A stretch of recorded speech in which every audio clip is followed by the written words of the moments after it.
It's recording. Yeah. So, welcome to all of you, and I'm very happy that with us today is Professor Nisar Ahmed. Uh, I would like to introduce him today, but before introducing him formally, I would like to say that he is not a excellent engineer, a technocrat in many ways, a consultant, uh, but he has been also a good friend for last, I say, the 2 decades. We studied together in IIT Bombay. I must say that most of my enthusiasm in GIS came from him, and I learned a lot from the civil engineering department.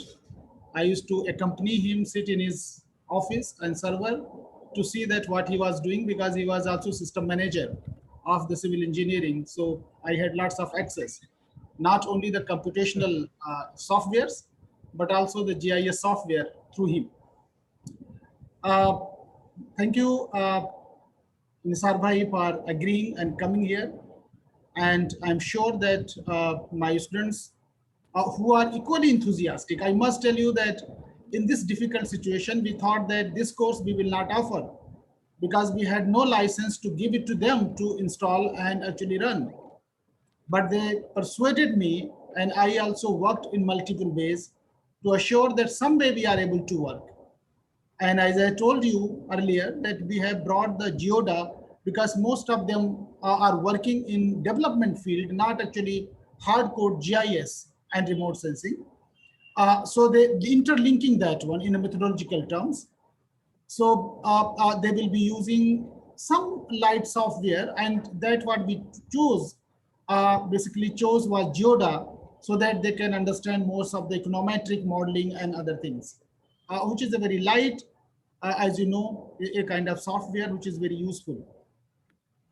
But today, you will be talking to them on many things, maybe the remote sensing, more technical terms, and many other things you will bring today. And as I said to you, I would like to formally now introduce him. He is currently Professor T.R. Nisar Ahmed, currently Associate Professor at MS Ramaiah Institute of Technology, Bangalore. He holds MTech from National Institute of Technology, Karnataka, and PhD from IIT Bombay in Civil Engineering.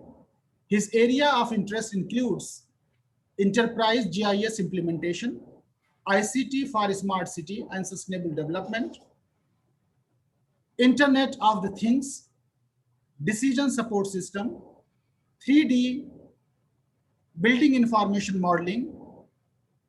He has over 18 years of substantial, proven, and versatile work experience in practical geographical information system application and development, also analysis and implementation in many domains, such as utility infrastructure management, water transmission, system engineering, urban development, and resource optimization at enterprise level.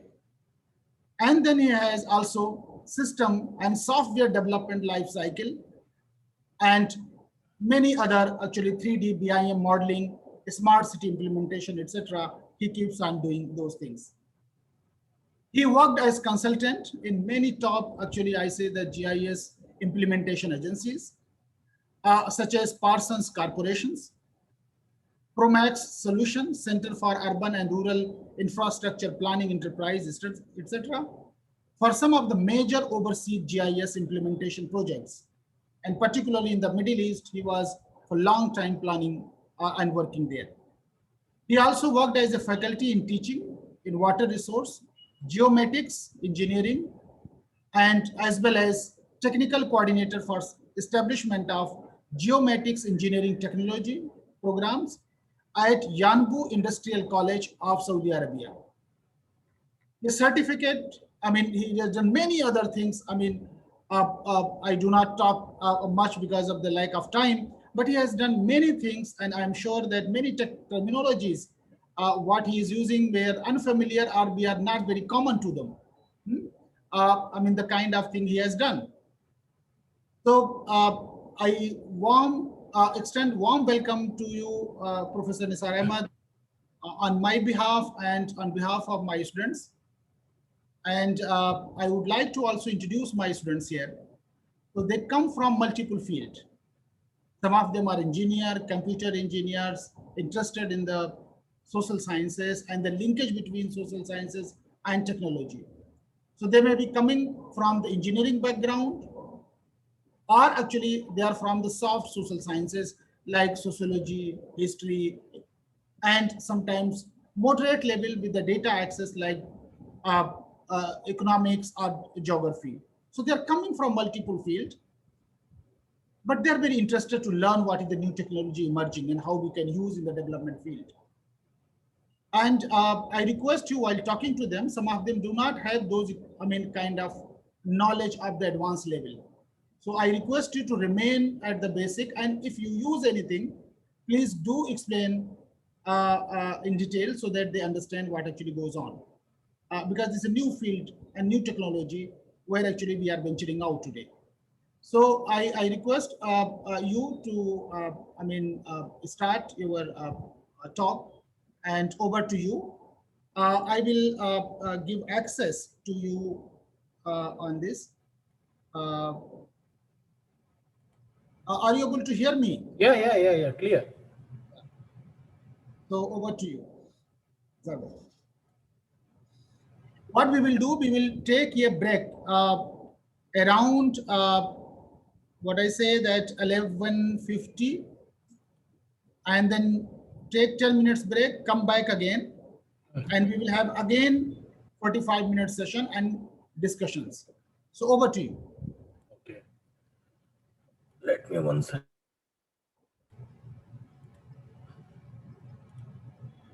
Okay.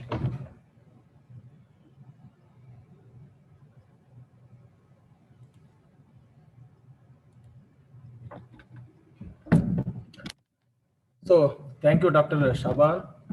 So good morning and greetings from me, especially from MS Ramaya Institute of Technology.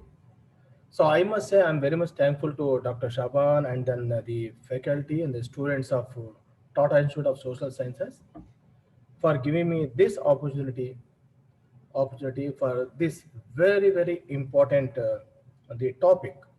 So especially the innovative topics, one of the innovative topics in fourth industrial revolution. Okay. So what we will do is, so my presentation basically is, I'm clearly audible, Yes, sir. right? Yeah. Okay. So even though I have put the topic as the geospatial technology for sustainable development, so I will the focus of the presentation mainly on the remote sensing. So especially from the data perspective, because when you say remote sensing, GIS or geospatial technology, these are the technology basically data oriented or data centric approaches helpful for citizen centric. Okay. So I will restrict my the presentation, my discussion, my talk. So mostly focus to the satellite remote sensing, and then because so if you are going for more details and all, so probably 1 or 2 hours may not be the helpful. So it will take a long time. Okay. So having said this, just to start with, since many of the students are from different background, let's start with a simple thing. So down the line, if you go back 5 or 10 years back, so suppose, so if as a consultant or something, if a person, if he wants to the map or survey an area of 100 acres, so probably, so the whole task, so it will take nearly the months or so. And then so what will be the outcome? The outcome will be especially a hard copy map, a simple map. Now, for the same task, to survey or map 100 acres of the land. Now, because of the innovative technology, the whole task can be completed in hours, minutes, or hours. Especially, so we have the innovative technology like drone surveys are available, aerial photographs are available. So depending upon our convenience. So earlier, so the whole crew has to go to the field, depending upon the daytime situation, depending on if the rainfall is there, they have to stop. Now, because of this technology and all, especially the drones or technologies and all, things are much easier. And so what will be the outcome? The outcome will be a map. It's not a just map, it's an intelligent map. We also called as the smart map. So the moment you say a smart map is nothing but a map which shows the near real time or real time information. And then, so what will be the format? It will be a digital map. It will be a map which can be accessed, which can be shared for different application, for different purposes. So, so how it is possible from taking the time months together into minutes and hours? It is possible because of advances in geospatial technology and enabling technology. So we have finer resolution satellite images, aerial photograph, drone images, 3D modeling, mapping of surface below the surface, and more importantly, the concept of real time, especially from the sensors, especially from the IoTs, the big data it is possible. So what was not possible is now it is possible. So this is the technology perspective. So as Professor Shaban he has informed, so I will stop around the 12 o'clock, then we'll have a break, then I will continue again. So now here, so as informed earlier, this session basically focus on the data concept, but the how the processing of the data will be useful, for sustainable development. So I will start with basically. So I will start with the presentation. So the focus will be just 1 second. So this is the overview of the presentation. Quickly, I will go through the geospatial technologies, overview and advancement, especially the component parts of geospatial technology. So how the evolution of geospatial technology has taken place from so last decade till now. A very brief overview of GIS, which is also called the LIS or Urban Form System. Then a overview of the advancement in photogrammetry, scanners, and drones. Then we talk about a very in a concise way about the GPS, GNS, and IPS. Then I will quickly go through the basics and advancement remote sensing, which is the focus of this. Then, so we will have a discussion about the COD software, the open source software, solutions, free data, and the training which is available now. And finally, a brief overview on the future of geospatial technology. And finally, the door will open for the discussion through question and answer. Now, so before going for the big words like geospatial technology, so let us have a overview of where we are now in terms of revolution. So, so all you might be aware of the 4 industrial revolution which has taken place: Industrial Revolution 1, 2, 3, and the present is the 4th Industrial Revolution. So the first is in 17th century we started with so Industrial Revolution. The first Industrial Revolution basically focused to the steam, mass production of the steam.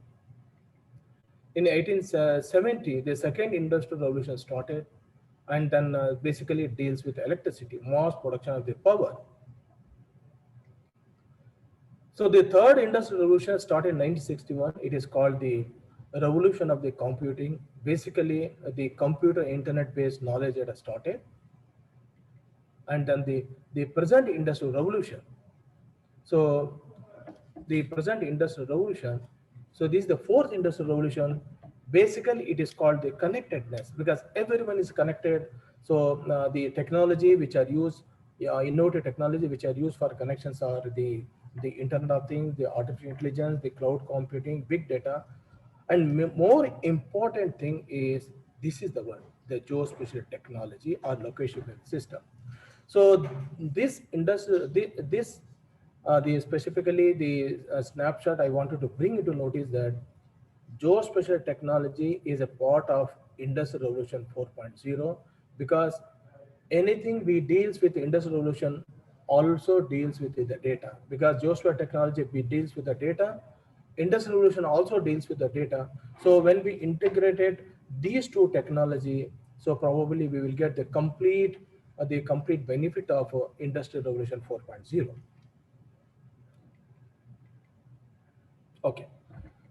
So next we will have the review of the geospatial technology. The moment I say geospatial technology is consists of the four important components.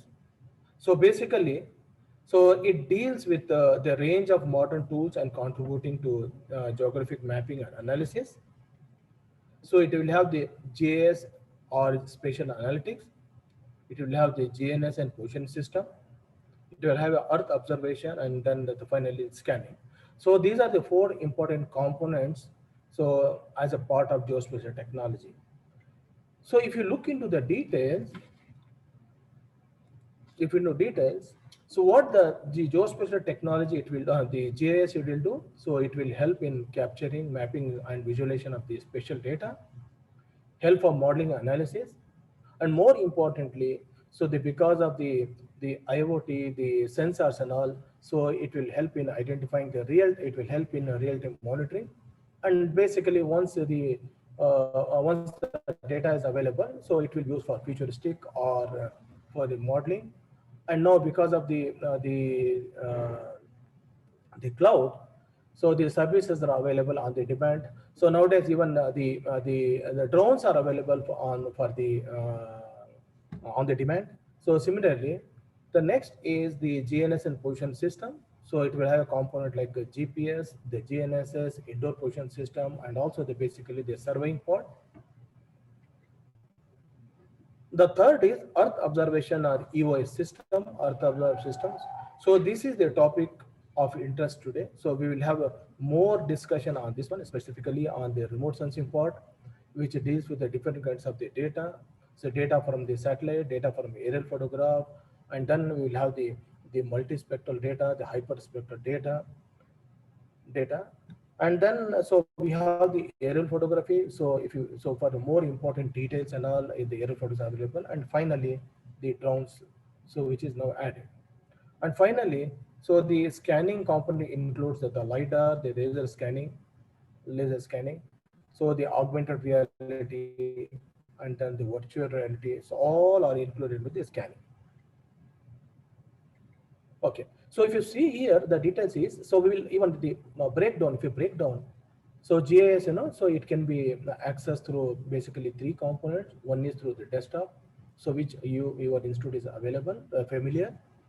So, and then it can be accessed through the web or cloud, or so now most popularly, so it will have on the mobile platform. So most of the software, so whatever we have, even for example, the popular software like RGS is there, or the open source software like the Quantum GS, QGIS. So they have all these three capabilities. And then the navigation system is nothing but the GPS independent system. And then the Earth observation, so it can be classified as remote sensing, aerial photography, drones, and finally the lidar, the laser scanning, and radar under scanning. So what are the advancement has been taken place? The first advancement is on the cloud. So almost all the services are taking place on the cloud. So earlier, so it was only the GIS. No, because of the maturity in the data, access of the data, processing of the data, big data. So now it is also called the spatial analytics. And then, so earlier it was only the location system. Now we call it as a intelligent location based system. So it consists of the GNS is there, RTK, DGPS, real-time kinematics, and then the DGPS system. And then, so Earth observation system consists of the UAE and drones. And finally, so now the most important popular is the underground, especially to detect especially the utilities, underground utilities or metals and all. So materials and all. So we have these ground penetrating radars, and even the 3D scanning, and then the terrestrial systems. Now, so if you quickly see how the technology has been the evolved from 1836.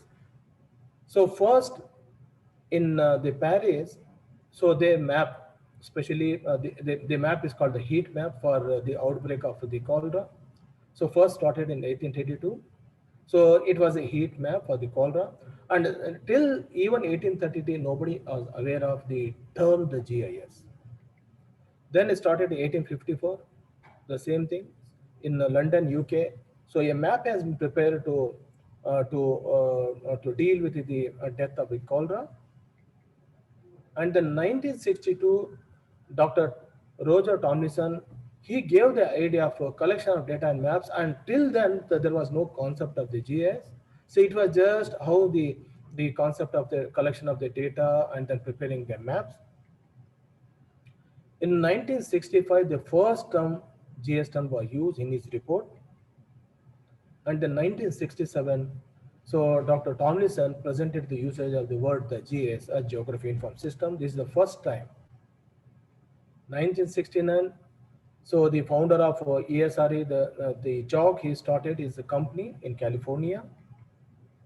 1972, the first Landsat satellite was launched.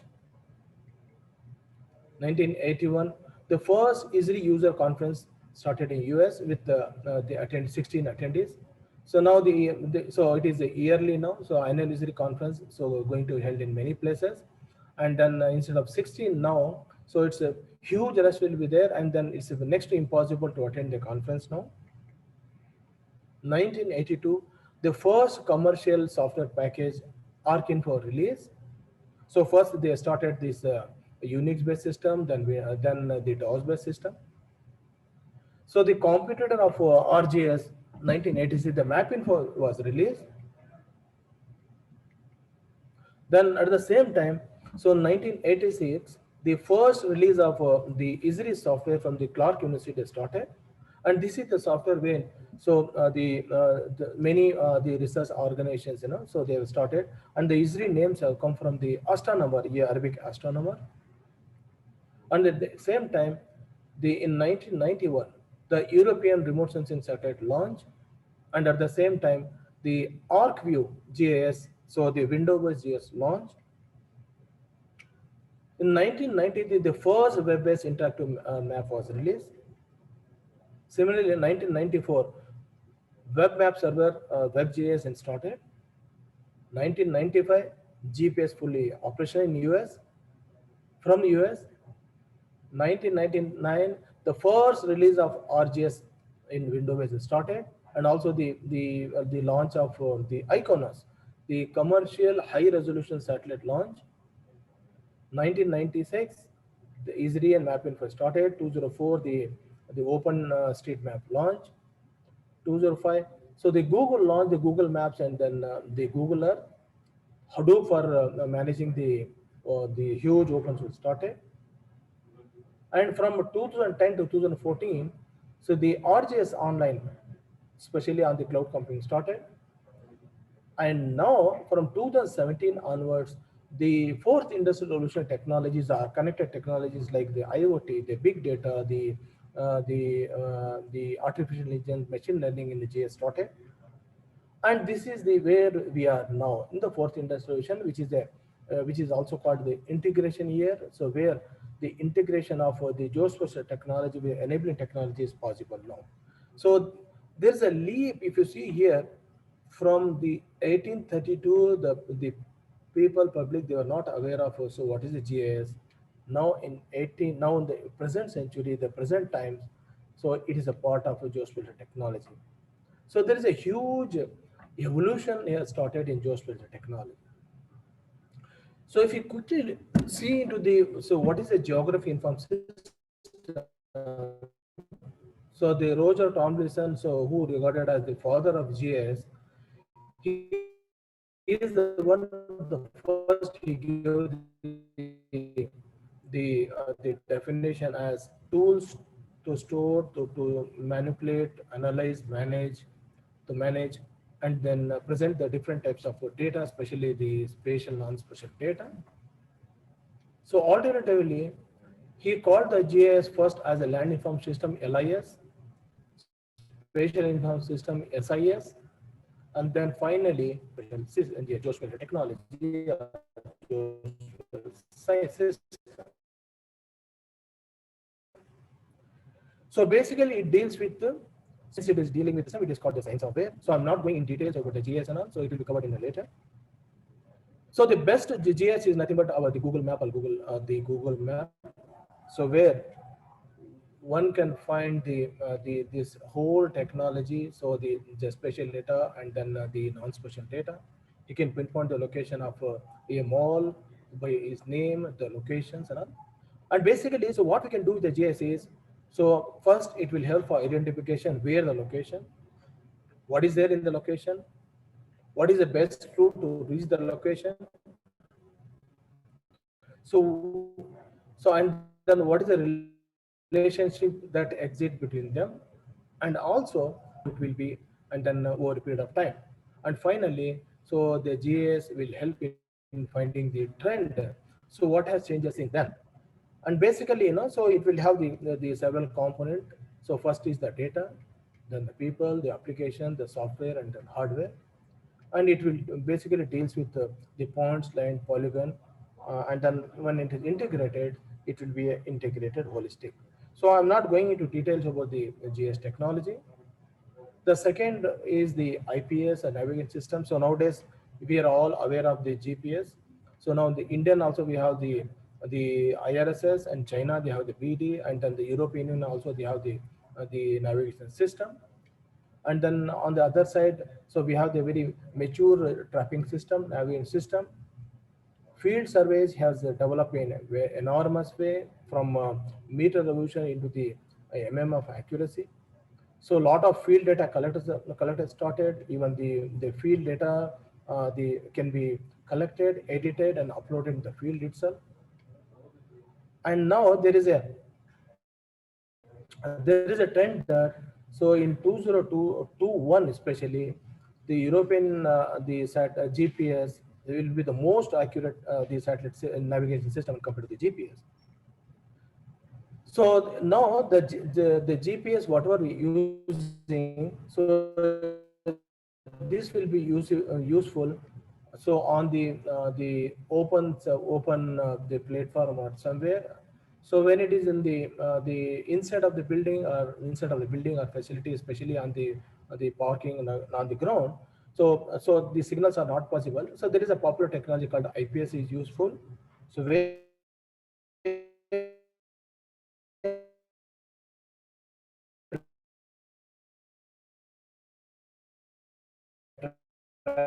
track and then navigate. Even so, at present, the surveying can be done through the total station, GPS, laser scanning, the mapping of drones. So the drones, we have the advantage of our time saving, the cost, and very high accuracy. So it will have the application in different domains, especially in the defense, land surveying, agriculture, mining, construction. And also we have these the UAV drones, and these are the technology quite powerful, laser scanning, and also the ground protector radar to detect the underground utilities or the subsurface material depending upon the frequency. So this in the Middle East, so we have used this the GPR, especially the manual GPR, and now we have the underground 3D utility GPR also. We have the TLS. So this I'm not going in the details, so because of the time constraint. Now, so we'll go for the present focus will be the present. Now, first, so for collecting any of the data, scientific data, so we have two methods. One is possibly go to the field, that's called in situ, collect the information, and come to the office, post processing, map. So post processing and map the information. So the other technology will be so collecting data remotely. So without going to the field, will be how the data can be the access data can be procured remotely using so various the components. So in the present scenario, especially the COVID scenario, so we defined the remote sensing as a first is, what is the remote sensing? It is a collecting of information while maintaining the physical distance. This is what popularity is happening. So how we define in a broad way the remote sensing? is the science and art of obtaining information about an object, about an area or phenomena. So what is happening is it may be the disaster management system or the flooding and all. So how the data can be obtained, how it can be analyzed using different the devices. The condition is without actually in contact with the object under consideration. So this is where we define the remote sensing. Now, having defined the remote sensing, so why we should study the remote sensing, or why we should adopt the remote sensing technology, why we should use the data. So the advantage of the remote sensing is, first, it provides the data for large areas. For example, if somebody wants to the manage data for the national level or the district level, so it will have very synaptic area. So large area, it can be acquired, it can be processed, it can be modeled. Second thing is, so even we have the, for example, the Google and other aspects are there where we can study the three-dimensional, especially the stereo and all. And then the most important thing is it will provide the scenario or the data which is inaccessible. So where the physical survey is not possible, and then it will have a repeatability of the data. For example, given a space and time. For example, if one has to monitor or one has to know the situation down the line after 1 month, before 1 month, before 2 months, and now. So those kind of the things can be possible with the repetitivity of the data. And then so once you have the image or satellite data, remote sensing data, image data, so it will be used for different purposes. It will be used for the especially like the water resources, the transportation, the same data.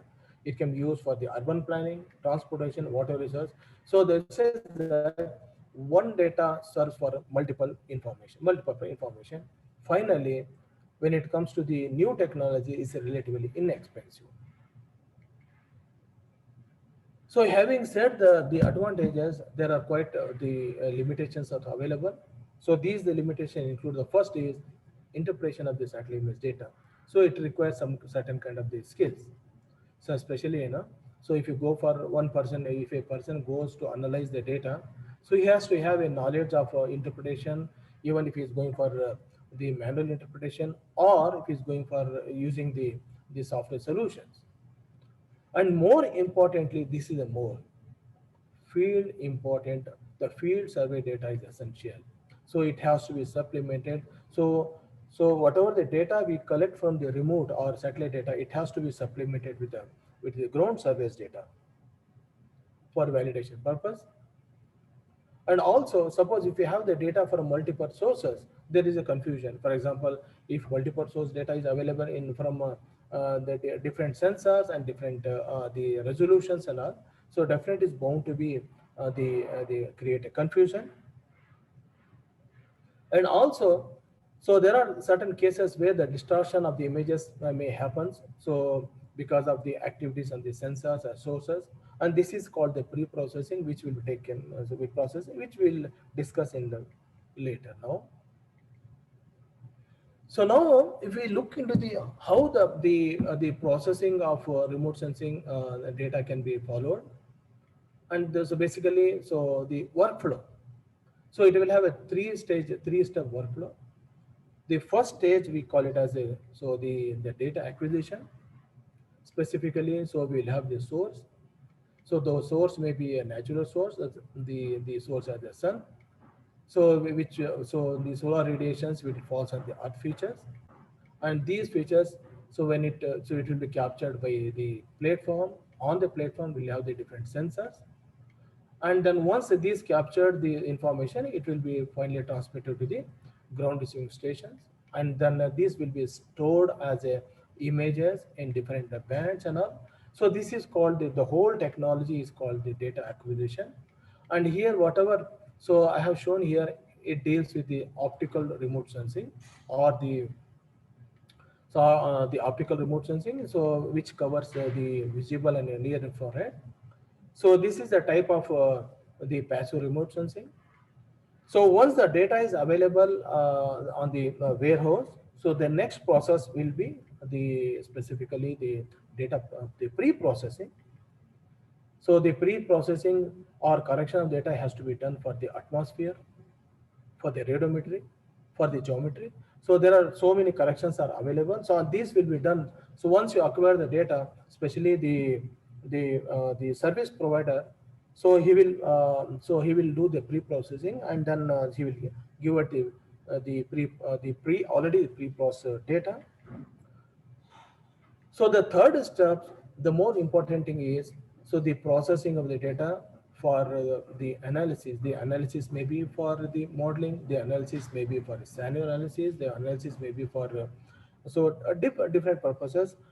And then the analysis will be for using the NDVI for vegetation, or the analysis may be for classification using different algorithm, or it may be basically for the scenario analysis. So scenario analysis.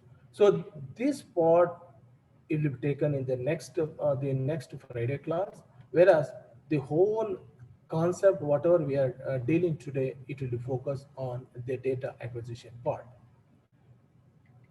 And this is the and these two, the data, these pre-processing and all will be taken care by the service provider, and this is the data processing will be the responsibility of the end users. So having said that, so about the remote sensing, how the data can be accessed without touching the object, phenomena, or whatever it may be. So we have two kinds of remote sensing.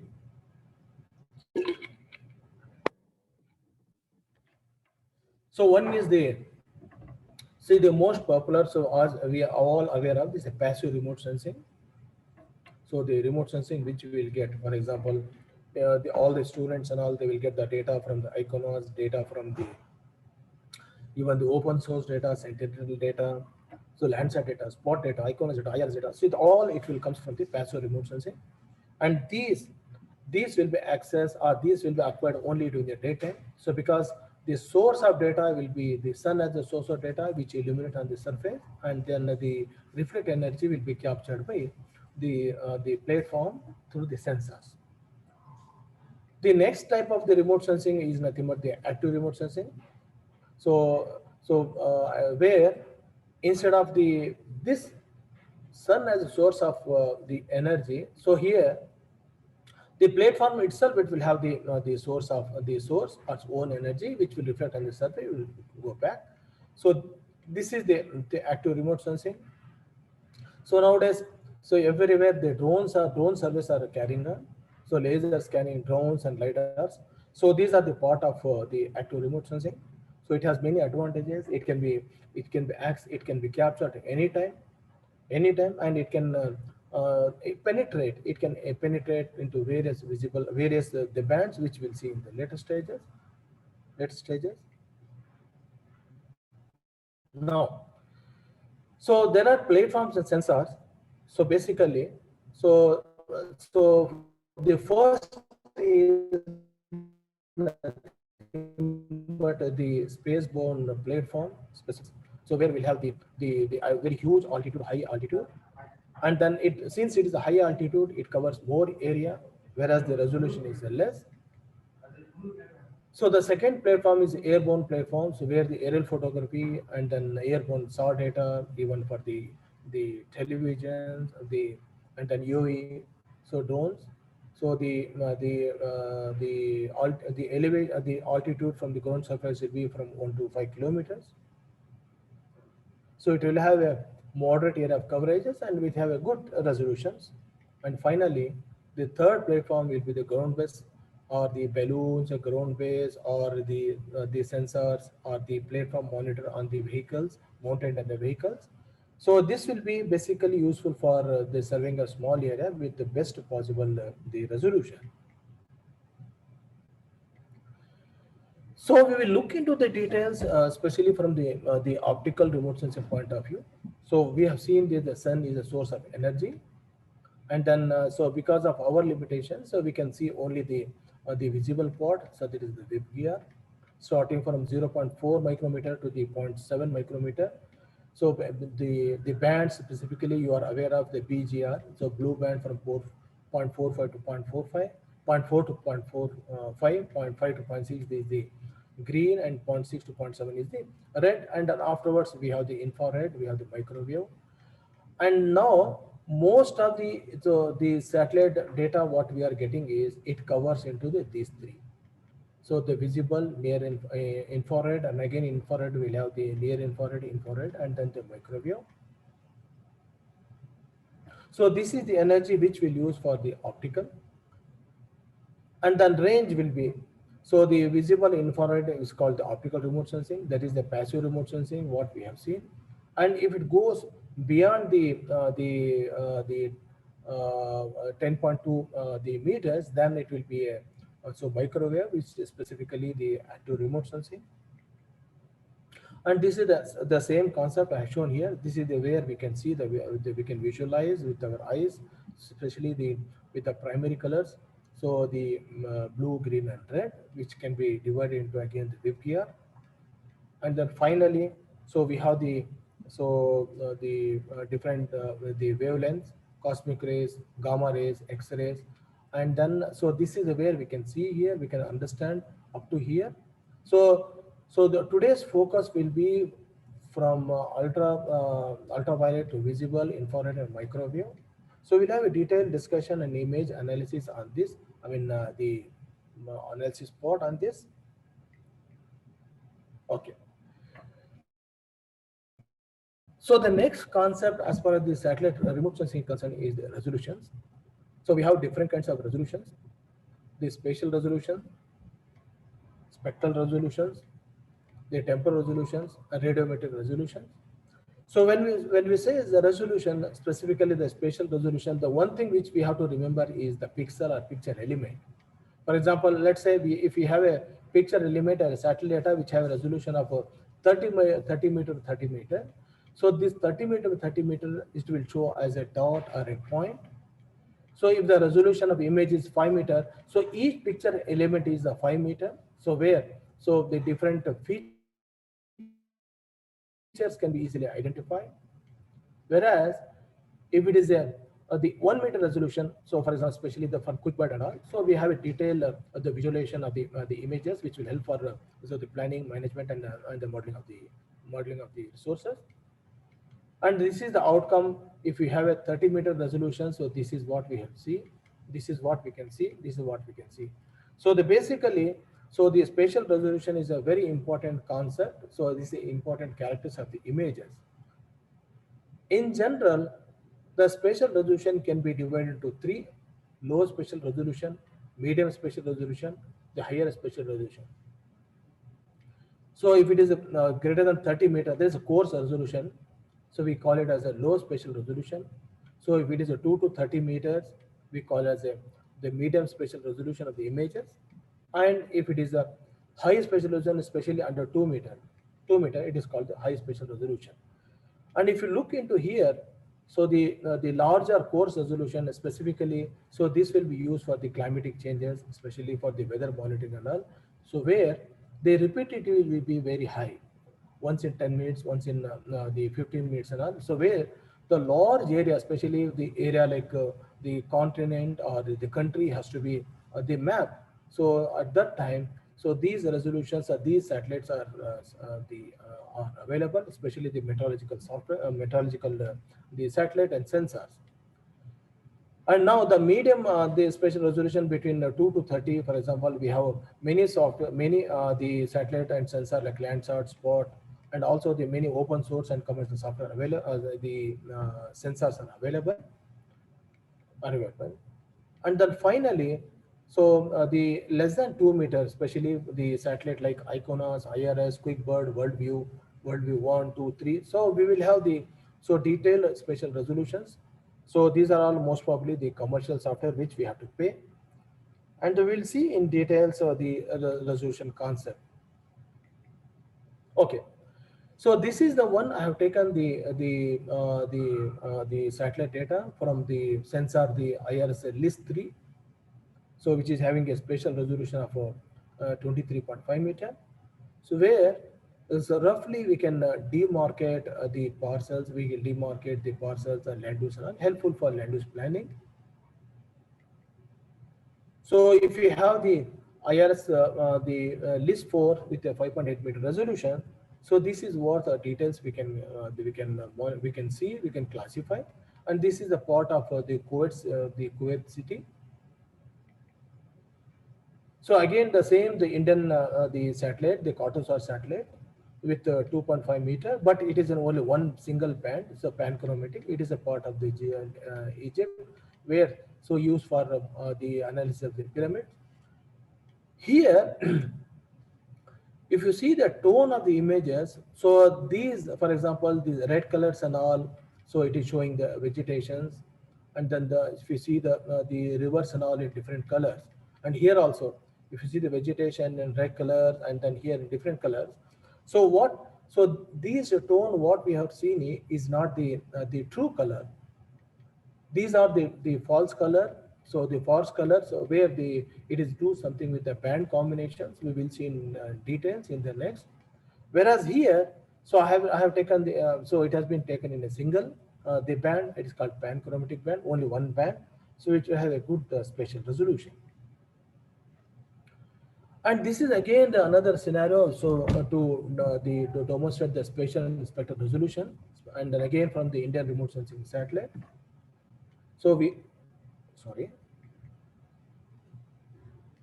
So we have this the IRS satellite, especially for ocean color monitoring, so which have a 360 meter resolution. So this again the forest color composite image. So again the IRS, so with 188 meter resolution, 76 meter for IRS list 1, 36 meter resolution for the same area with the list 2, 23 meter resolution with the list 3, and finally the pan in single band with the IRS data, the 5 meter resolution, and finally, so 1 meter resolution. So this data has been taken for Delhi and then surrounding, especially from the IRS satellite sensors. So what it will shows is, so the less resolution data covers more area of coverage, whereas the high resolution data, it will cover less area, however, with more information, which will be quite helpful for various applications. So the resolution also depends upon whether you want to the capture, you want to the map larger area, which will have a the good repeatability of 10 minutes, 15 minutes, or so mapping an area with a repeatability of 2 meter, the 2 days or 1 days. So next again, so I have taken to demonstrate the resolutions. I have taken so this is the Iconos data with a resolution of 0.82 meter. So no more available. This it has been decommissioned now.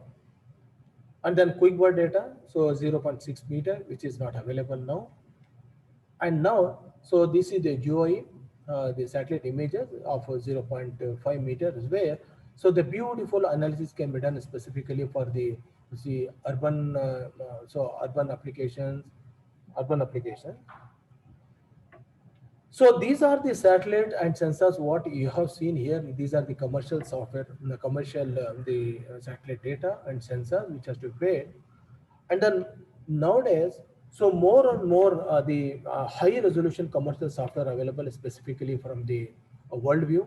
So we have the right now we have the satellite Worldview 4 with the 33.1 centimeter, and same thing the Worldview 3 with the 31 centimeter, and then Worldview 2 with the 0.46 or 46 centimeter. And also, so this is the data somewhere in the China we have taken. So this is the images of this Worldview 4 with 0.31 meter, 30 centimeters, where so beautifully clearly even the vehicles, the buildings can be clearly demarcated, vegetation can be demarcated, road nerve can be demarcated. So these kind of the spatial resolution with a very high spatial resolution, definitely it will be useful, and sometimes really in the inaccessible point it can be used. It can be very much helpful where so there is no scope to carry out the field survey. Now, so whatever you have seen earlier, So those images so were from the satellite data. Now coming back to the aerial photography.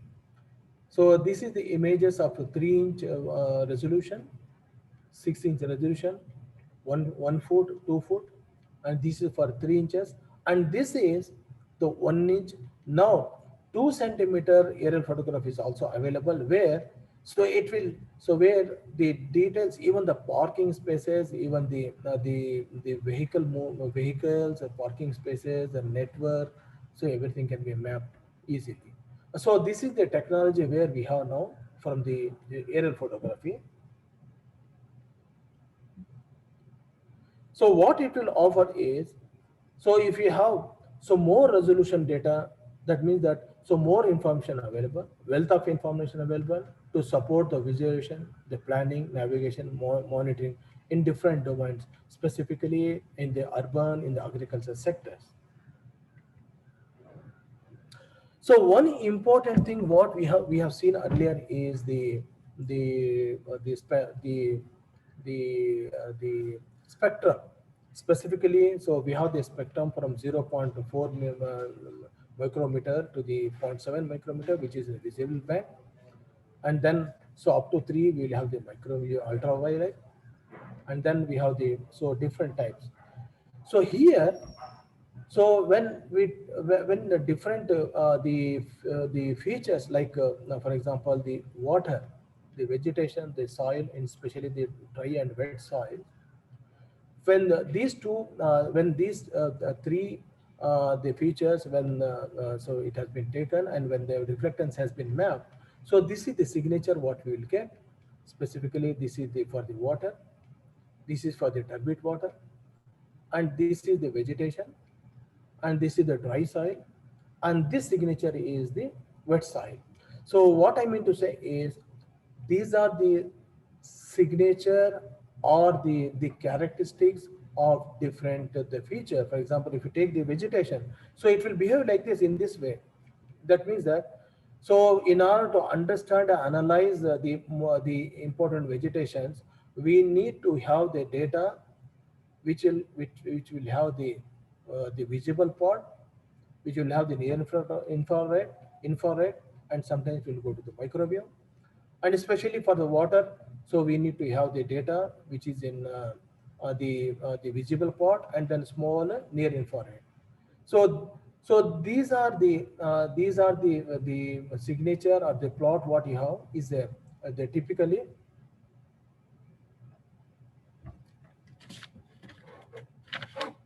Oh. So I think this is the time. I think this is the time for the break. Yes, I was thinking to take this break Okay. for 5-6 minutes. 5 minutes. Okay, that's great. Great. So we'll continue after that. So Okay. what I request to all of you students that we can take break for 5 minutes, and after the break we are back here because I think that you learn as much as possible. So keep the break minimum. That's what I feel. So we join at 12:05. 12:05. No, it is 12:10. It seems 5 Yeah, minutes, is it? Oh, this is already 12. No, then I'm looking at my watch. So 12:03. It's 12:03 now, and look at the mobile. So we can join at 10. 10. And Okay. 10 we start. 10 That's we right. start. That's it. Thank you. Thank you so much. Thank you. Okay. Just I'm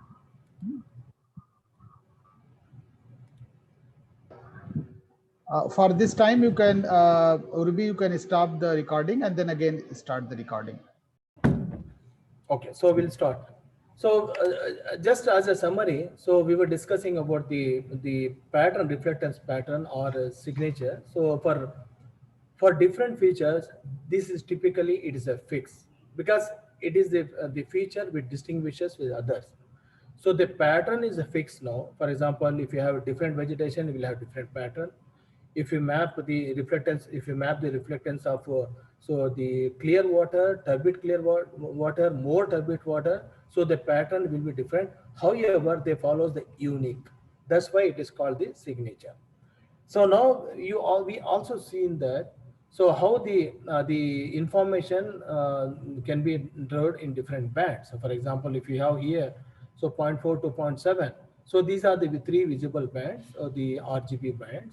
And if you are going to analyze the information for the turbid water, so you have to go beyond the visible or near infrared. Something for vegetation, so you have to have a more length of or more spectrum of so the spectrum. So we will see how it will be. For example, let's say I have taken the ICONOS satellite image, satellite data. So it will have a 5 bands. So starting from 1, 2, 3, 5 bands are there. So one band is specifically the panchromatic band or grayscale. And we have blue band, so with a range of 0.45 to 0.52 micrometer with the 4-meter resolution. Similarly, we have the green, we have the red, we have the infrared.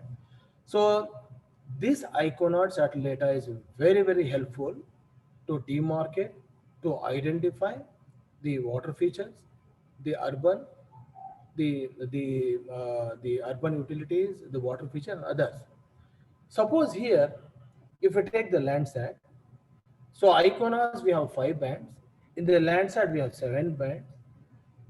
So the limitation of ICONOS is only up to near infrared. So that is up to 0.9. For example, if you have a satellite data with a sensor spanning instead of 4 bands, if it is 7 bands, what does it mean? It means that so we have a wealth of information can be detected, can be accessed, can be demarcated. For example, if you have a Landsat the satellite data having a sensor with 7 bands stock covering, so band 1, 2, 3 covers in the visible BGR, and then band 4 it is in near infrared, band 5 intermediate infrared, again band 7 the intermediate infrared.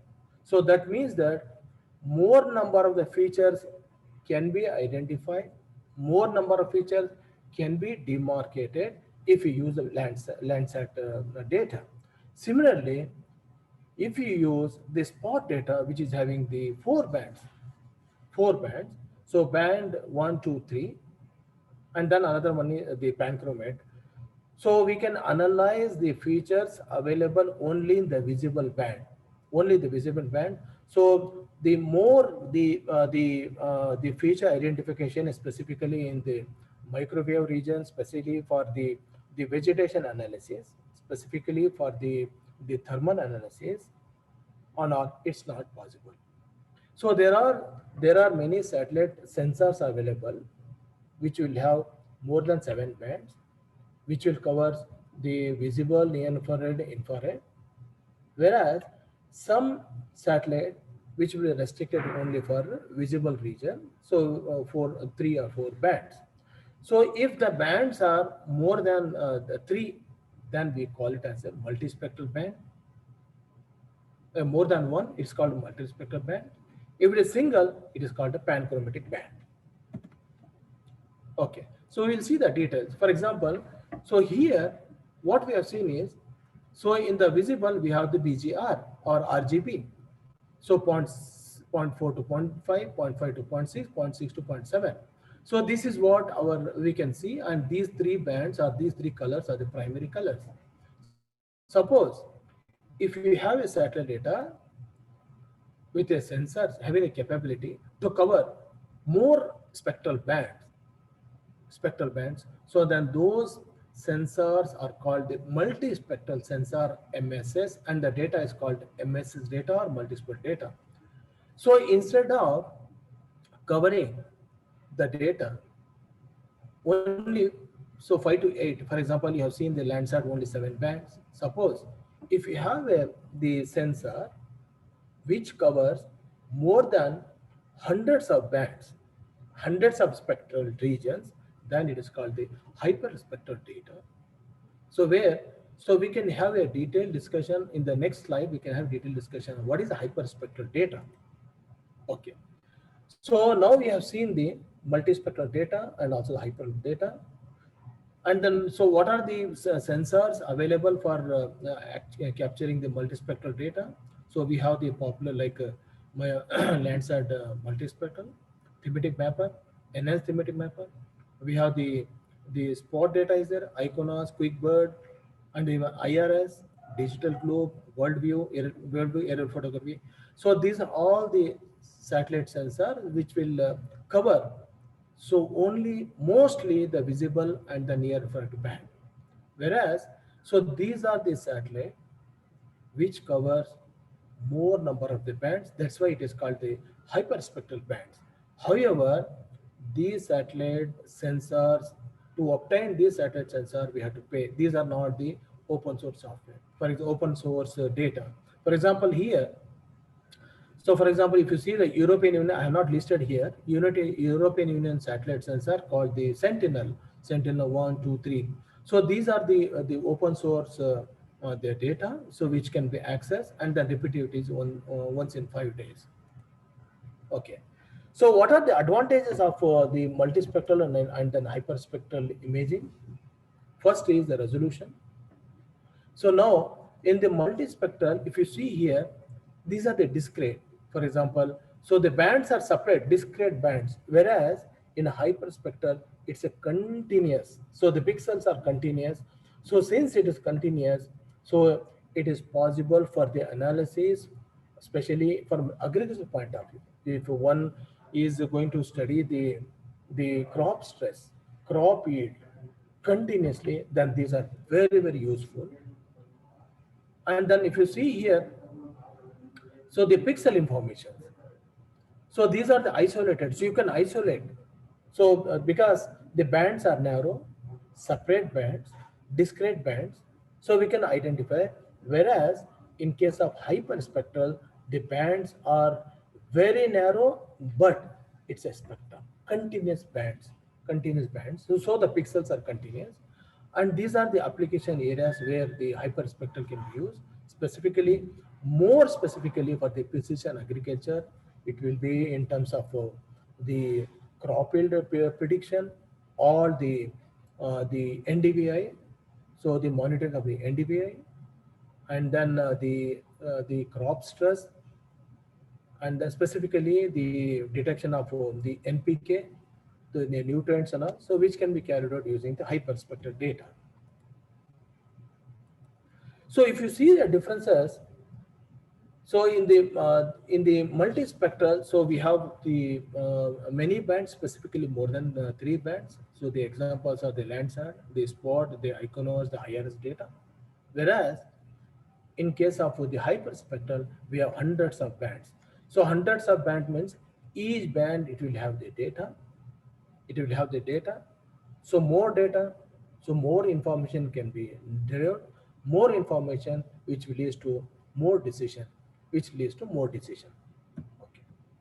Now, so we will see here. So we have been talking about the bands. For example, if you say Landsat, we have 7 bands. So Iconos, we have the 5 bands. Spot, we have the 3 bands plus the band chromatic.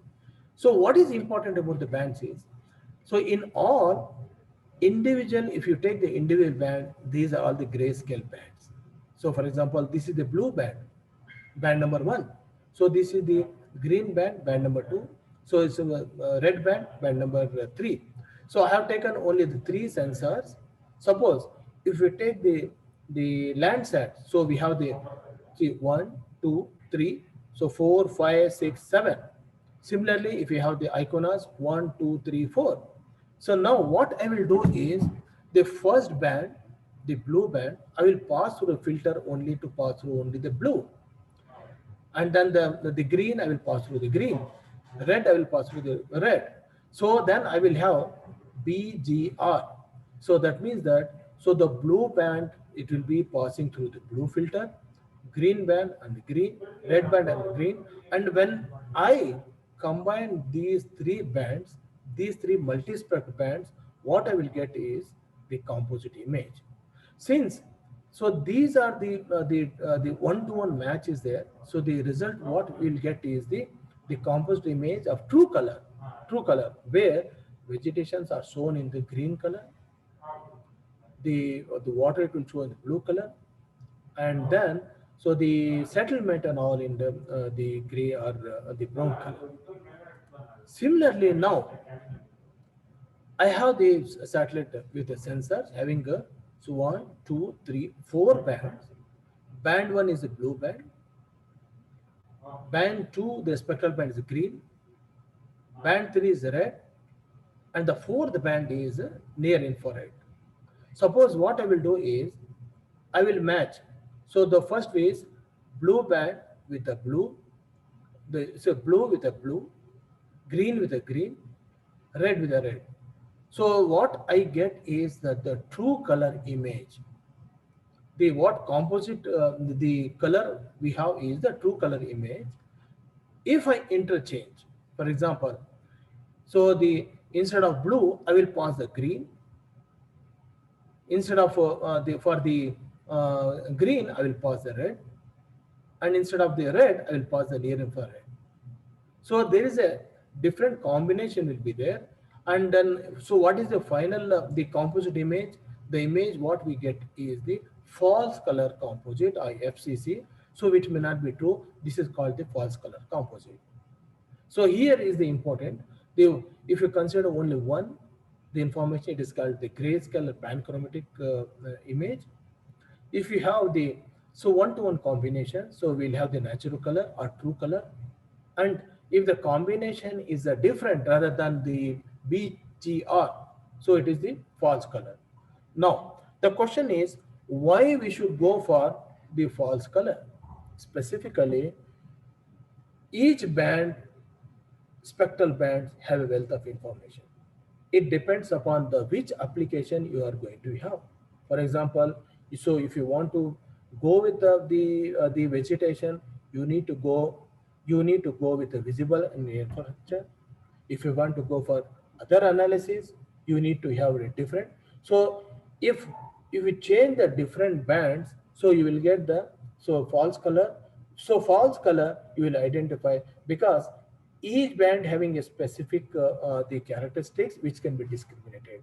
So the band combination, through the band combination, it is possible to discriminate the feature, to classify the feature depending upon the application, whether you are going to demarcate or study or view or study the variation for the urban application, for the water use application, or for the transport application, or for the vegetation application, agriculture application.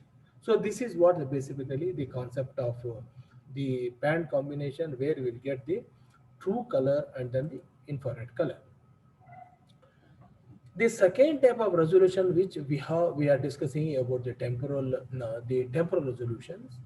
So because each satellite sensors it will visit, or I can say the revisit the same area at the same time in different. For example, let's say if I have the ICONOS data, so this will revisit, or it will have the same the images for the same area every 3 days. So this is called the repeativity. So QuickBird it will have 1 to 3.5. Joy it will have the 3 days. And now the more important thing is the worldview 2, 3, and 4, which will have a spatial resolution of 30 centimeter. It is possible to get 1 day the images in 1 day. Similarly, if you see the spot data, so it will have the repetitivity of so 2 to 3 days and 1 day. So now, why this is important? Specifically, if you want to analyze the dynamic changes, specifically changes happening. So what is the change happened yesterday and today? What is the change has happened between the last 1 month and now? Specifically, so now if you see the research papers and all, so because of the COVID, so lot of the research activities has taken place because so in the COVID, so everything in the standstill, so no the pollutions at all. So no human activities, no vehicular activities. So in that way, it is possible to manage the change detection pre and post COVID. So this is where the satellite remote sensing having a rapidity of 1 day today is most useful. Now, so this snapshot it shows the different type of data set. So we have seen the multispectral. If it is more than one band, it is a multispectral. We have seen the hyperspectral. So if it is more than the hundreds of the bands, and also so if we are going to manage the data in the thermal spectrum, thermal aperture radar, SAR data, and even the elevation data, aerial data, and the drones. So in this one, if you see here, so these are the drones where we'll get the spatial resolution of the even to the accuracy. Okay. So if you look into the how the change resolution or the satellite data has evolved, if you see the first is so the mapping, the first NOAA satellite is the started giving the data, then Landsat MSS, Landsat thematic mapper, then IRS, then the spot, then the Iconos 1, 2, and now the present is so the worldview 1, 2, 3, and all. Subsequently, so these are the application domains.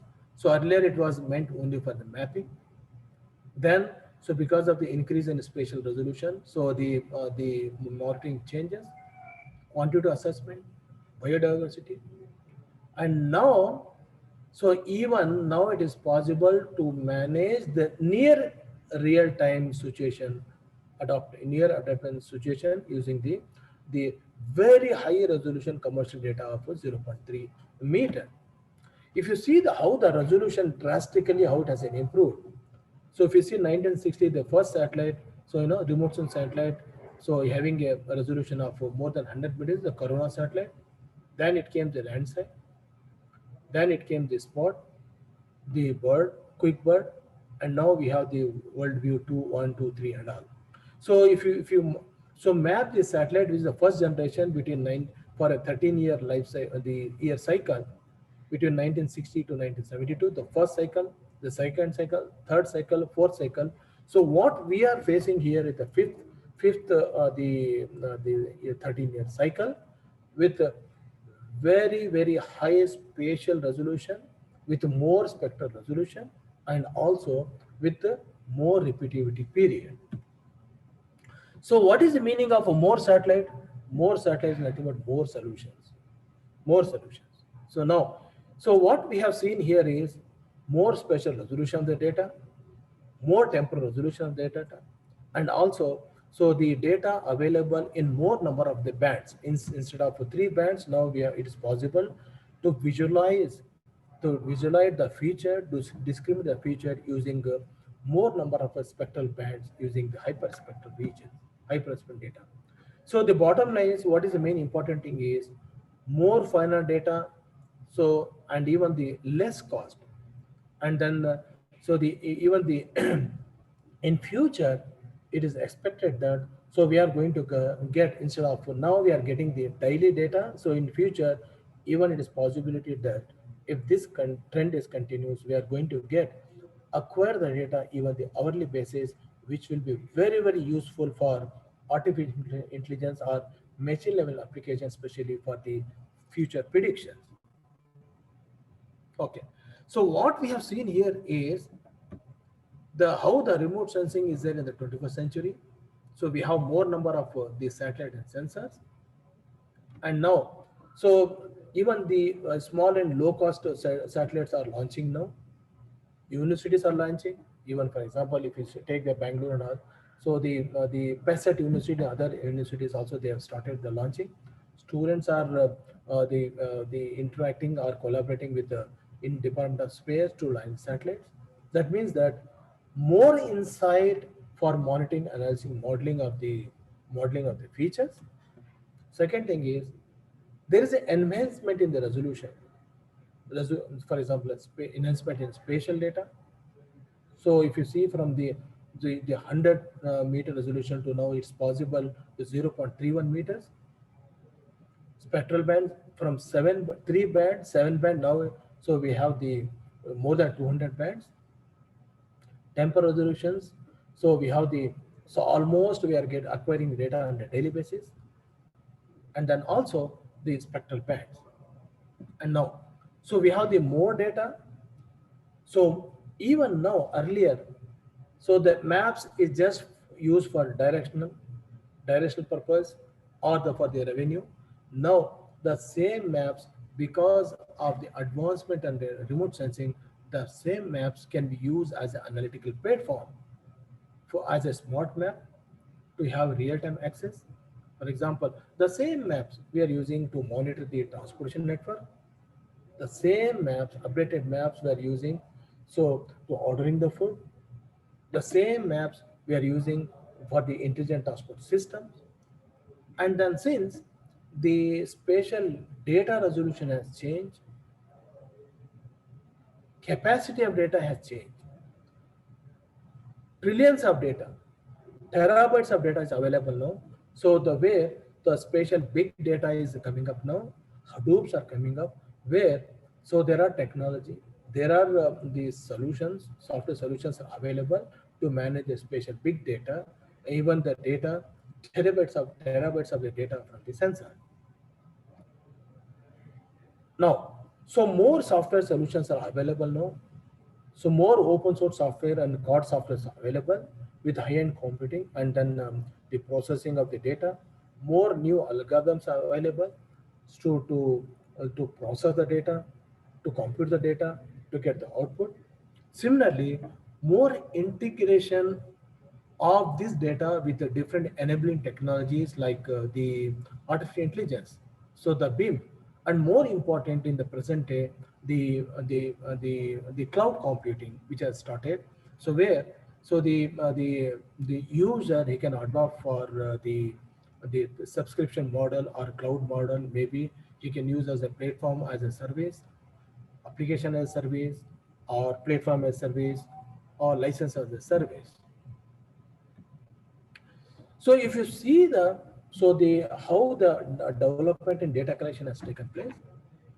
So the development has taken place from the space, more number of the satellites, aerial photography, UAVs started, LiDAR started, and then so we have for the terrain. So we have the technology has been started now, available now, to map the terrain. Handled are there, the field mapping technologies available.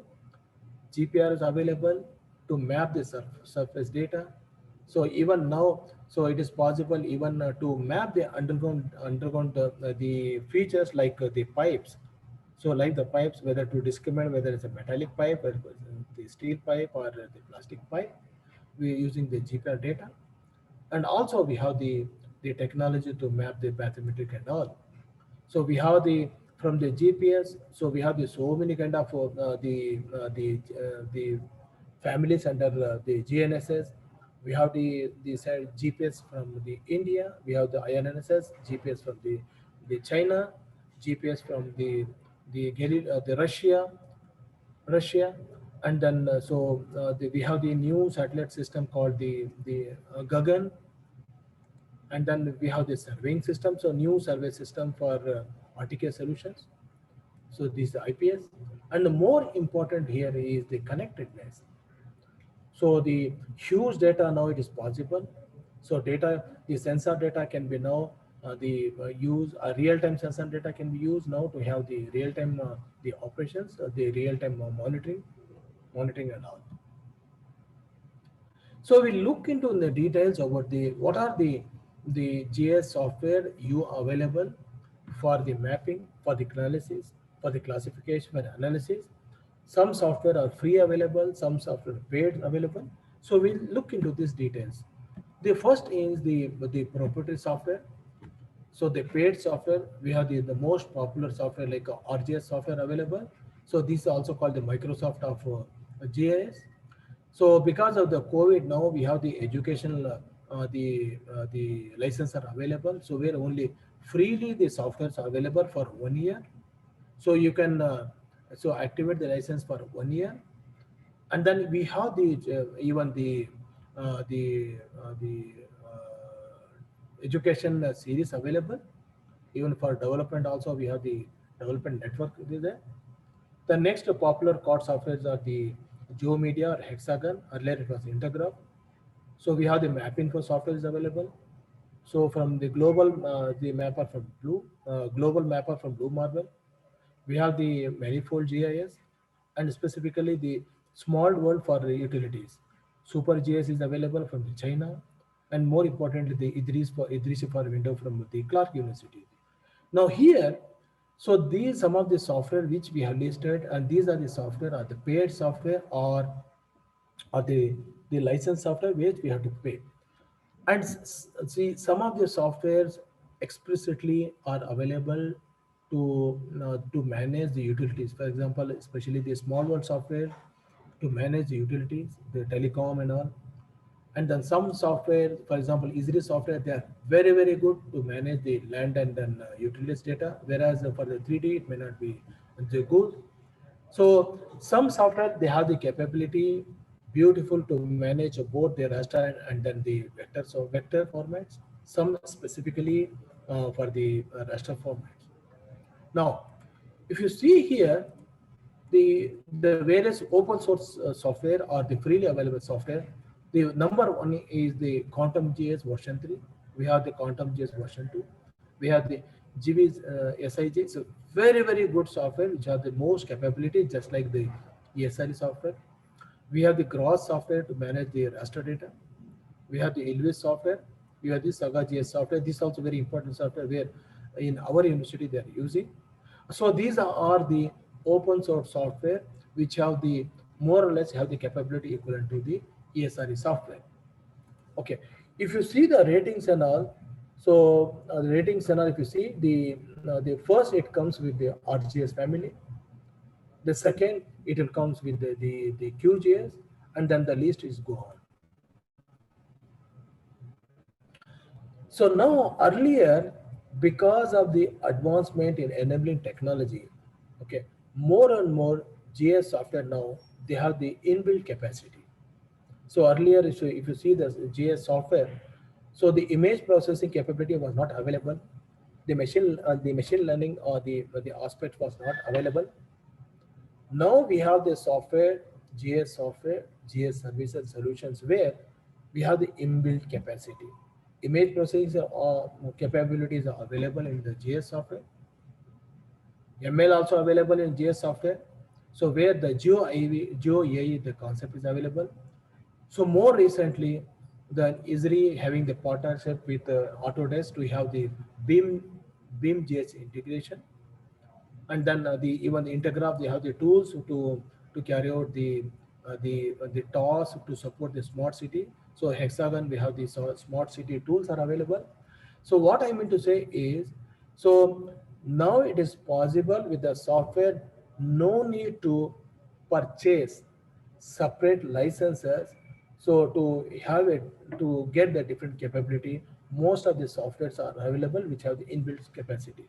I will tell you another thing is, for example, if you have the Quantum JS, which is very popular open source software, they have the capacity to manage the ML machine learning language in GIS.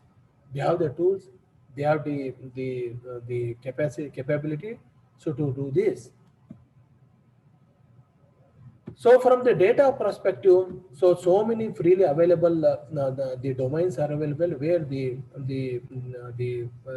end user can download. Especially the data is available from gsresources.com.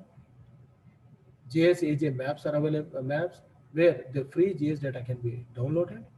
Even the digital elevation model can be downloaded from ESR, ISRO website.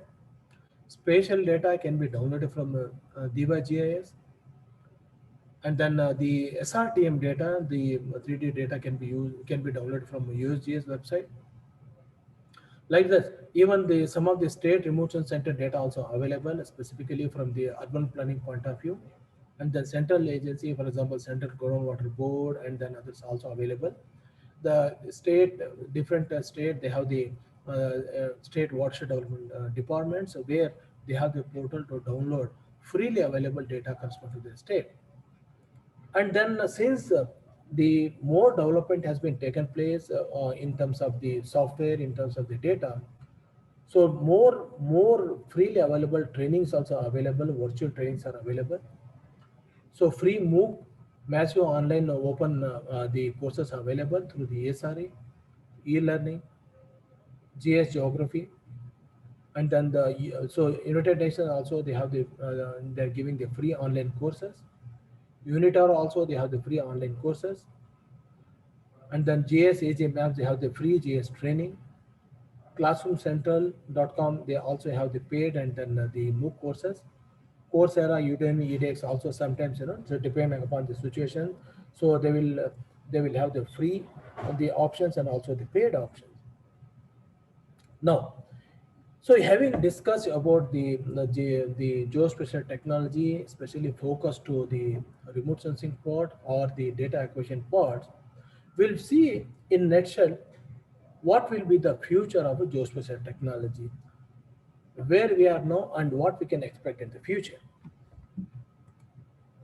Specifically now, earlier, so it was the standalone software, then it came to the work group, then it will have the server type. Now everyone is going through the online or through the portal. So you'll have the URL, type the URL, you will get the whole lot of GS functionality, GS tool, either for the mapping, either for the even the accessing the data online, or helpful for the modeling and also the for the future prediction and all. Okay. So what are the options available right now? So we have a good data capturing approaches, good resolutions. We have the fast data processing the capability. So the data sharing, data accessing now it is possible through the cloud. So the IT infrastructure has been drastically improved. The concept of a thin clients are available. More virtualization is available, special data infrastructure are available, more policies are available, policies in terms of the platform, policies in terms of the technology, policies in terms of the data and also available now.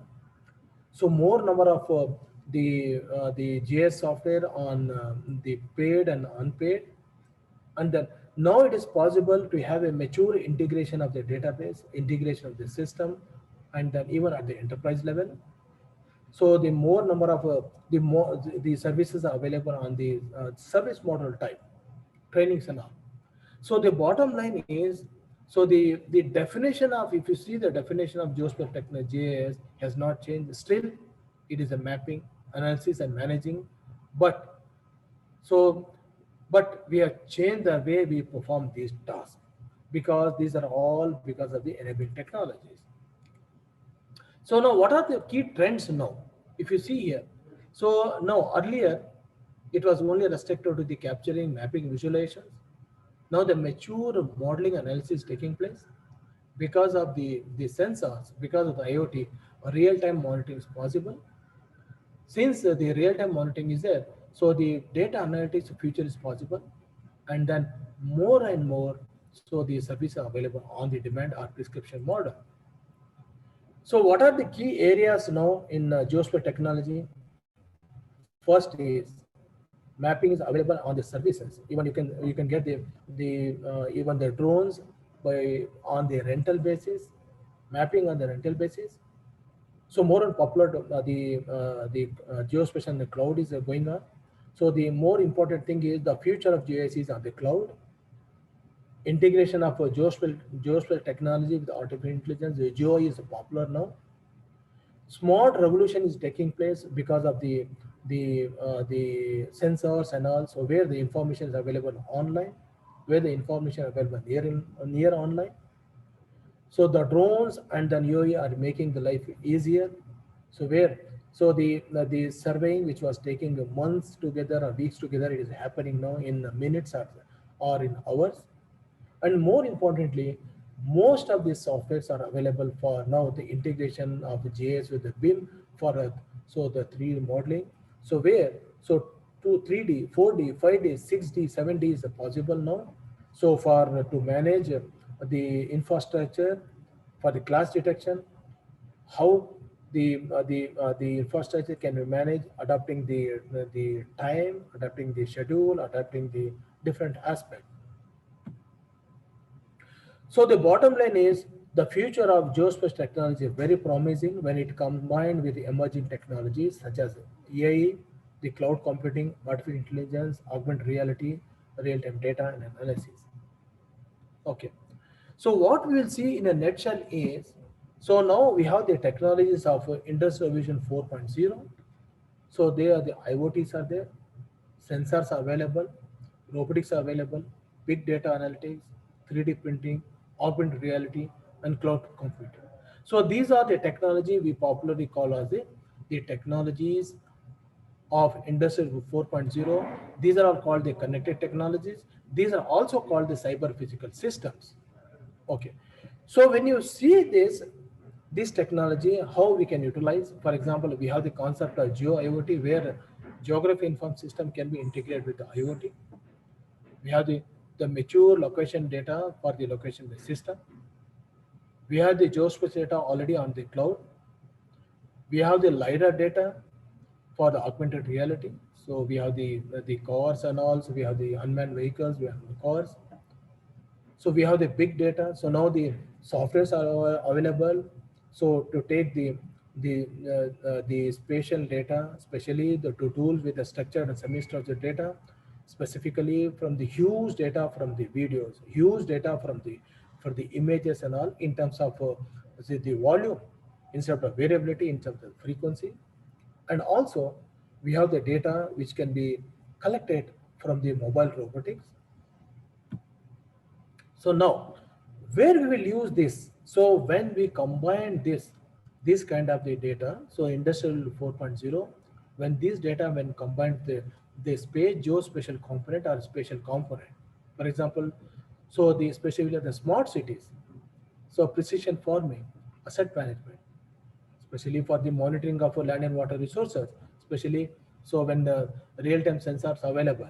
So specifically, so nowadays, so in Ramaya, what we are doing is, so we have acquired so different kind of sensors, especially in the agriculture domain. So we have the soil moisture sensors, we have the temperature sensors, we have the humidity sensors, we have the NPT sensors, NPK sensors, we have the baseline sensors. So all these sensors we are going to use to calculate the soil parameters in real time, and which can be compared with the parameter which has evolved from the experimental.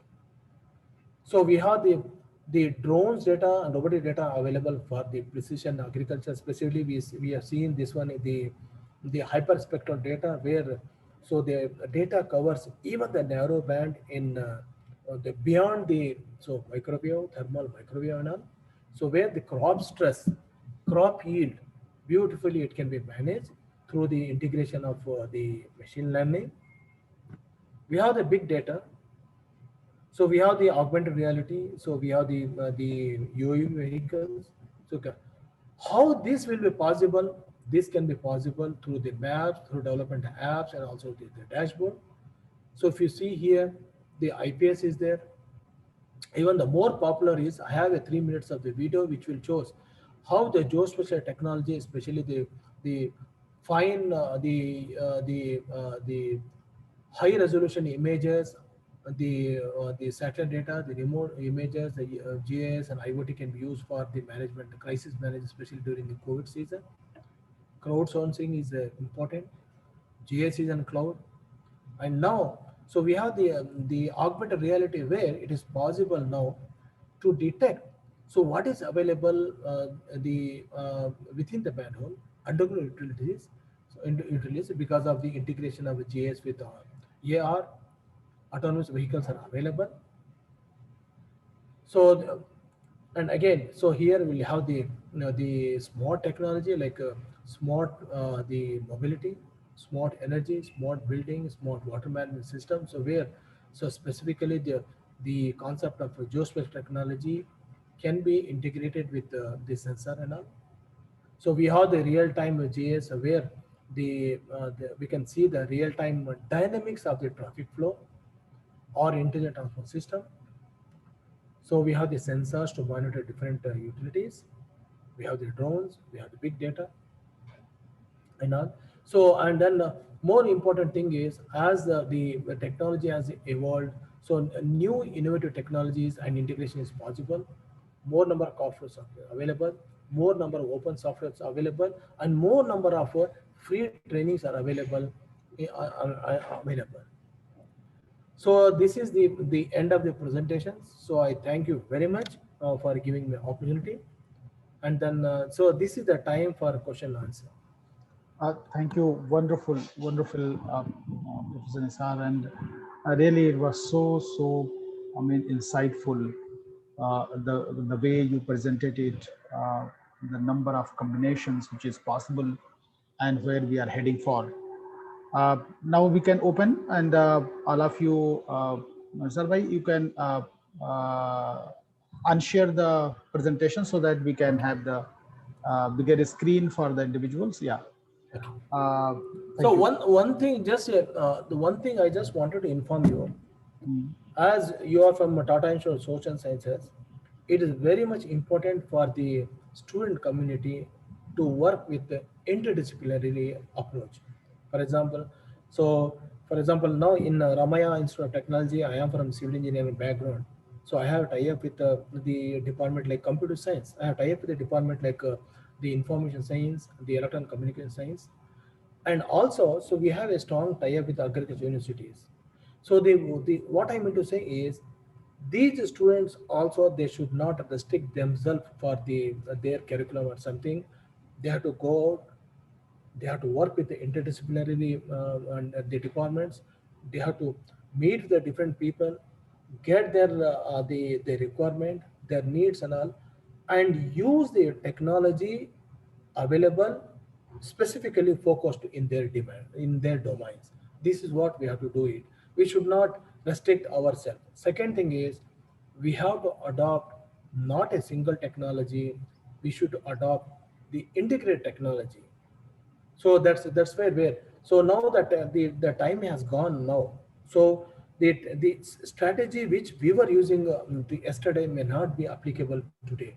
So we need to have, because our demands are different, needs are different. So we need to adopt the new innovative technologies to manage the needs, because the moment if we say the sustainability, it is between today and tomorrow. So the past is only as a lesson learned for us. So today and tomorrow. That's why we have this beautiful slogan like so tomorrow, yesterday's technology, transportation today. So there is yesterday's technology is today, or the so future should be think of like today. So Yeah. that's what we have to adopt. No, thank you very much. And in fact, we are in that phase. Right, sir. At one, because we grew as a social science institution, Hmm. Hmm. largely we tried to combine ourselves to the social sciences. I must tell that myself actually tried to integrate with the sociology, with the more tightly with anthropology. I did it. Right. But now I think that there are the different direction things are taking, and where actually embedding and disembedding is possible of the disciplines. And I'm sure that what we are working on, maybe the tomorrow's TISs will be totally different. Right. And that's where actually in the development studies, there will not be only the sociologist and economist, but the civil engineer, a geologist, and the atmospheric science person will be there. So this is going to be what I feel, as actually the technology is evolving, as we are learning from each other, this compartmentalization which actually be created in the disciplines is actually going to fade away, and actually it is not sustainable anymore. Right. uh, and for some times we started actually negotiating and working with the similar sciences, social sciences. But I think that the way it is transforming everyday life, you are using science, and maybe the Google Map, I mean the smart technology in mobile are actually the mapping, but the same maps you need to really use in your research. That is where things are going to come. Exactly. And Exactly. Internet of the Things, and actually this artificial intelligence. Intelligence. I think that what we have to go, that we have to really use in the development studies, all these. So Right. I'm sure that, I mean, maybe we are working on it. I mean, last 1 year we are debating, and I think that new education policy provides us opportunity for that. How we can keep this technology and this kind of education cheaper, accessible, equitable, just. That is the question we are struggling. And that where actually if the government comes forward and provides us the support. We are really, looking forward. And thank you very much for bringing it, where every day, almost every Friday in the evening, we are all engaged to really discuss and debate how the unfolding future we can be relevant not only to the society but to the students who are actually coming with the expectation for the job and the new market, which is Right. evolving. Because and that is where actually we are working on things. And I am sure that actually maybe in 1 year time things are going to be different here also. Right. And with many of you maybe, uh, uh, I request that a more tight integration and sometimes moving even to the TISS may be possibility for all Right, of sir. you. I request you that consider it when opportunity comes Right, here. sir. Right. Uh, Now we open it to all of you. Urbi, Manimadan, Maria, Swati, Anamika, Urwa, all of you. Over to you, Thisam, Bhabya.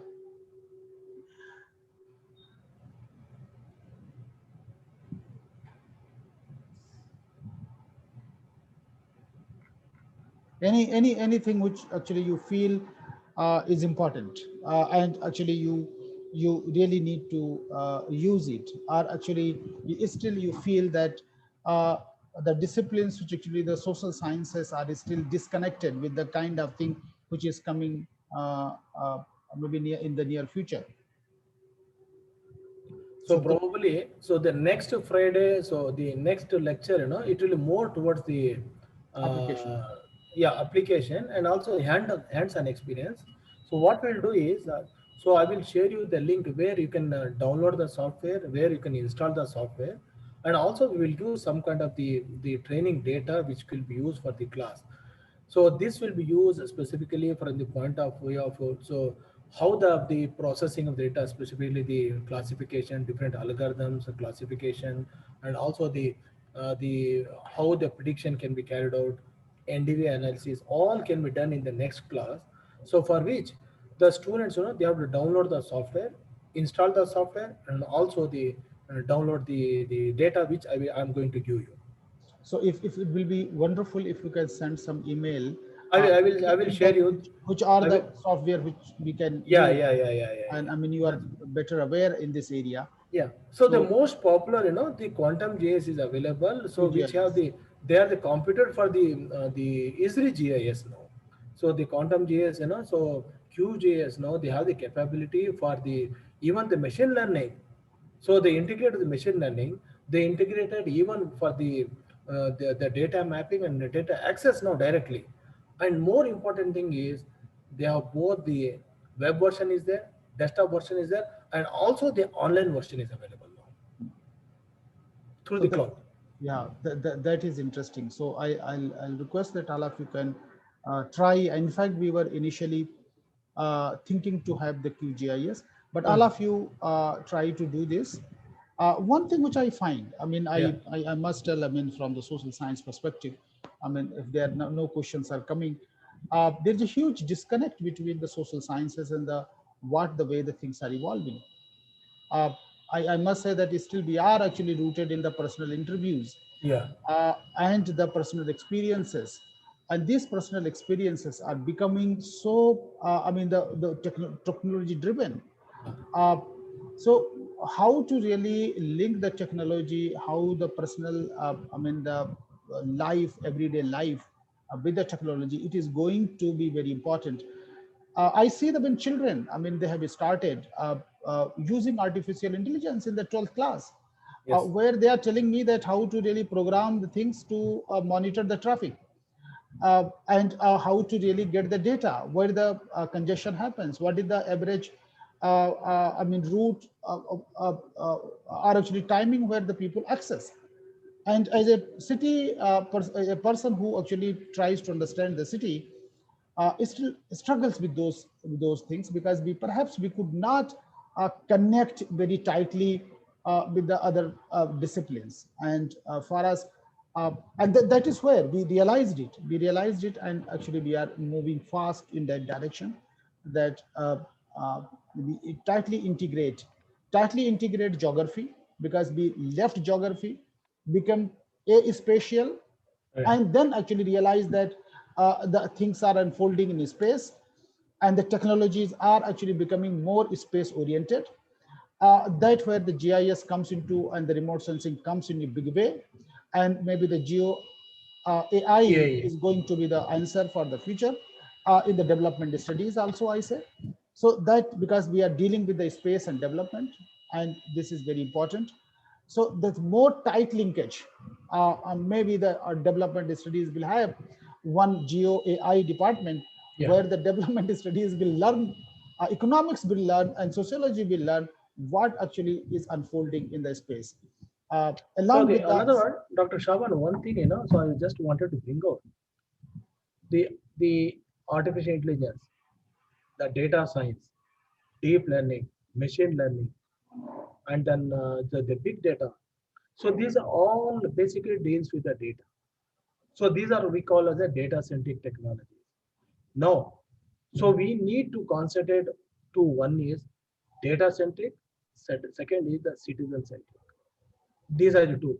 So why large number of even in the projects, for example, let's say simple is you are aware of the smart city project. So the government of India, they sanctioned 100 smart cities. And Mumbai is also one of smart city. Bangalore also one of the smart cities. Mysore also one of the smart cities. So why the progress has not been the achieved in the smart city is there is a lack in there. What is the lack is the involvement of the citizens. Citizens are not aware of fully. They are not aware of what technology is going to do. So that means that the technology is available. So citizens come first, next the technology. So we have to involve the people, we have to involve the citizen because we have to make sure that citizen centric is a must rather than the technology centric. Okay. So this is where I have seen that the smart cities and other applications are failing now. So you suppose, let's say first the we have the smart garbage cleaning, we have the smart the traffic management, we have the smart what we can say is the even the what is that so for smart parking and all.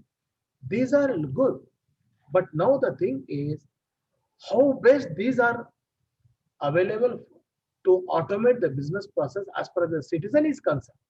That is where it is lacking. So whatever the technology we have to use, we have to integrate. So you should support to one is data centric and citizen centric.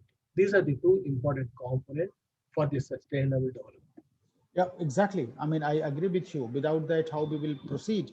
But what I have found in the universities, there is a hollowing out of the middle rank universities. Uh, I mean, that is the process where actually there is a group of universities emerging. Those who are actually well resource endowed are moving faster with the development and adopting the technology, equipping the new students, and actually creating their versatility in the market system where actually they are also finding jobs. There is a middle rank universities which are actually nowhere, Right. where actually they don't have the enough resources, they don't know where to Exactly. go, and the students getting educated in those universities are also not finding much relevant. Right. Right. And there is a third group of students, I mean, the universities where you don't find anything happening, and the people are after education going to work in the farm sector Right. as well in the traditional method. So what is happening? This education system is actually strongly determining, obviously the market, the labor market, particularly where you go. So there are two groups of things are emerging. That one group of universities are actually sending the students to the market.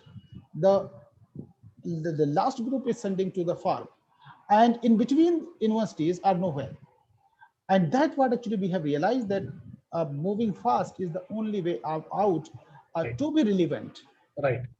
And actually what you say, and this is where you can create human service professionals, Professional. like what actually Tata Institute has been doing, which has actually moderate level of access to the labor market, and actually the market which actually they need to hire in the service sector, and is able to understand the technology I think these people will be the driving force to take Right. those technology to the citizens.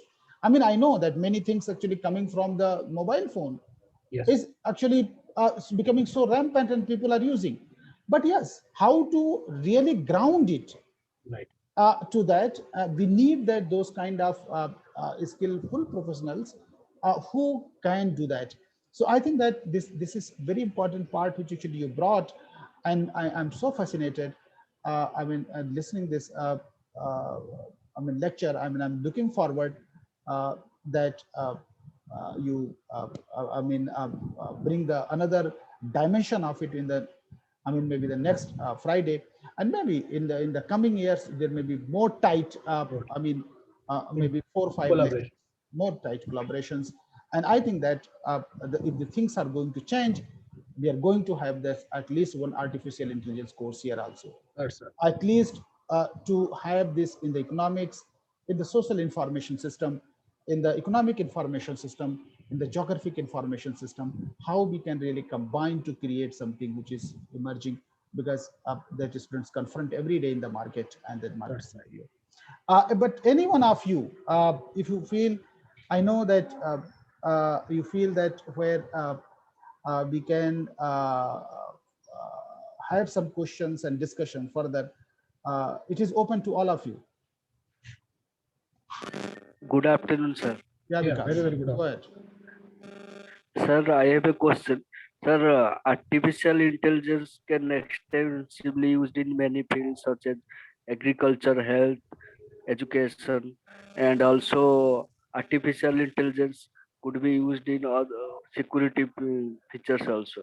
Sir, my question is, artificial intelligence is also creating some disadvantage. Like for example, the software can track everything what you do, where you mobilizing, also on freedom of expression.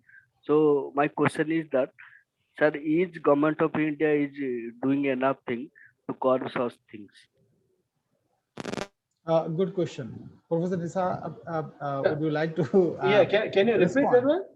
I mean, his question is Ah, that artificial intelligence brings lots of actually the possibilities where the citizens are being monitored, everything. ah, ah. Citizens are actually their freedom getting compromised, their liberty getting compromised. Yes. Yes. Uh, that's what actually the disadvantage of the artificial Yes. intelligence, the new technologies, obviously that is coming, creating lots of problems for the citizens. No, the thing is now the what is the future now is specifically about the policies. Now, so in the, for example, if you see the GIS, we have the spatial data infrastructure (SDI), where standard policy and procedure in terms of the platform, in terms of the technology, in terms of the data, what data should be accessed, what data can be shared, what data can be interoperable. So those are the standard policies. Whereas artificial intelligence, I have seen this one, the last one, there is one conference that are there. So where the government and all, they are involved in with the policies and all. What kind of monitoring activity can be done through the artificial intelligence? So there is a policy matter, standards policy and all. So they are looking into that. That is one thing which has to be definitely, which has to be bring to the second thing is the cyber security. Everyone now they say that we are developing artificial intelligence, they are developing these applications and all to support the automation and all. More important thing is the cyber security, security of the data, security of technology. So these are these are the two main important core areas which need to be concentrated more, which needs to be discussed much more. I- Yeah, I think that you just to add again, because the world which actually we are going to inhabit it in future is going to change, uh, and it is not that as a group we can stop it. It is fast changing.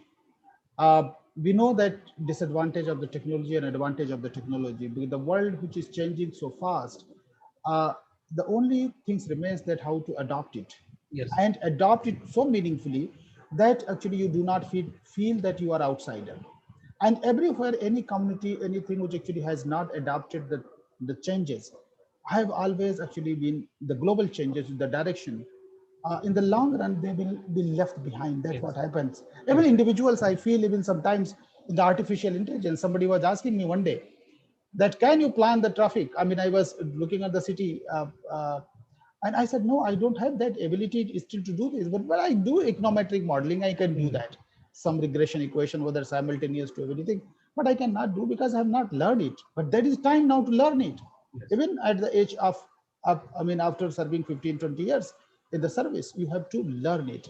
So the moving fast. Second thing that it depends on the way the government comes and the community restrict the kind of information you are sharing or not sharing, Yes. the kind of code of conduct. Yes. Obviously, always there has been the state and this operation. I mean, this part has been with the state, whether it was, I mean, the past or actually it is going to be the future, where if the dictators and if the wrong person takes advantage, they have taken advantage of the Advantage. technology Exactly. and of the Exactly. time and the Exactly. army. So they can devastate anyway. Yeah.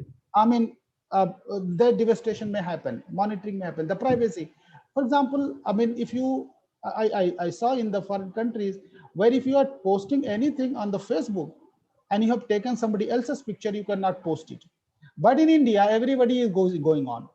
We don't have any ethics also. Now, Tata Institute, I tell you that we have now ethics committee, the kind of research you take, nobody's name need to be revealed. So now this is where actually we are coming. Photos cannot be shared without the proper Permissions or access. permissions. So you this tight actually the ethical monitoring is needed so that individuals do not feel compromised of their privacy. But yes, people are using it, and people are actually this all kind of sting operations to every operation they do, because there's lots of crime also in the so all these things are going on. So it is a both side. I say that it can be used for the advantage, for the disadvantage, but the things are unfolding before us. Yes. Yeah. So what we do, because we have taken 12 minutes more, I invite Shiny. Shiny, are you here? Yes, sir. Yeah, for vote of thanks, and then we will meet in the next next Friday. Shiny, over to you. Thank you, sir. Thank you, sir. On behalf of the School of Development Studies, I would like to extend my gratitude to Professor Ahmed for giving us his valuable time and engaging us in this very insightful lecture. It was very helpful to us in understanding the nitty-gritties of geospatial analysis and remote sensing. And I'm sure those of us who are working in areas of urbanization and agriculture in the dissertation found this to be a very useful lecture. And even the rest of us, as we begin our careers as development researchers, this information will be very valuable to us in the coming future. And I'm sure in understanding the spatial dynamics of development and in leveraging this technology for citizens' development. Thank you, sir, for giving us such a wonderful lecture, and we are looking forward to the next lecture. Thank you, sir. Thank you, Shani, and thank you, all of you. And I mean, a big thank from my side, Professor. I'll be looking forward to see you in the next class. So thank you all, and